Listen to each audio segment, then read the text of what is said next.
Hi friends, எல்லாருக்குமே வணக்கம். Theatre வாசலில் நின்று படம் பார்த்துட்டு வரவங்க கிட்ட பணம் எப்படி இருக்குன்னு கேட்கக்கூடாதான். அதாவது அந்த 200 கொடுத்து படத்தை பார்க்கும் ஒரு நபர் அந்த படத்தை நல்லா இருக்கா நல்லா இல்லையான்னு வெளில சொல்லக்கூடாதான்.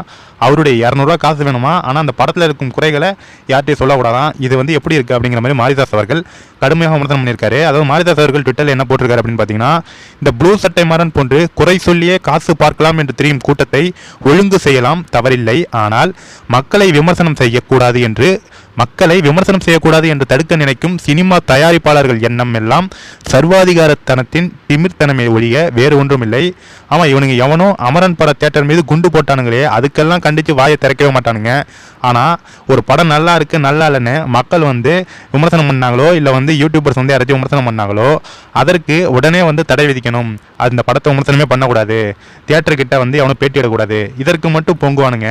இப்போ கோயம்புத்தூரில் பார்த்தீங்கன்னா அமரன் திரைப்படம் போடும் திரையரங்கில் கிட்டத்தட்ட பல இடங்களில் பெட்ரோல் குண்டு வச்சு பண்ணியிருக்காங்க. இதற்கெல்லாம் ஒரு தயாரிப்பாளர் சங்கமோ இல்லை தியேட்டர் உரிமையாளர் சங்கமோ விநியோகஸ்தர் சங்கமோ எத்தனை சங்கங்கள் இருக்குது, அதற்கெல்லாம் குரல் கொடுக்க மாட்டானுங்க.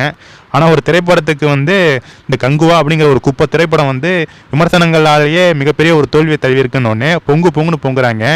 ஏன் குண்டு போட்ட அந்த தியேட்டருக்கு அங்கே பார்த்து இது மாதிரி குண்டு போடுறதுக்கு கண்டனம் தெரிவித்து ஒரு போராட்டத்தை அறிவிக்கலாம்ல அப்படிங்கிற மாதிரி மாரிதாஸ் அவர்கள் கடுமையான ஒரு விமர்சனங்களை முன் வச்சிருக்காரு.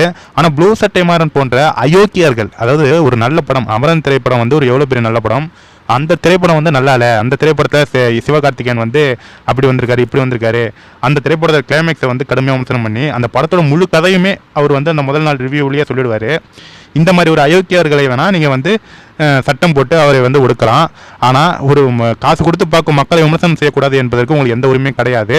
கண்டிப்பாக இந்த வீடியோவை எல்லாருக்குமே ஷேர் பண்ணுங்கள் ஃப்ரெண்ட்ஸ். மாரிதாஸ் சார் அவர்களுடைய கமெண்ட்ஸ் பற்றி நீங்கள் என்ன நினைக்கிறீங்க அப்படிங்கிறதை கமெண்ட்ஸில் சொல்லுங்கள். Thank you friends.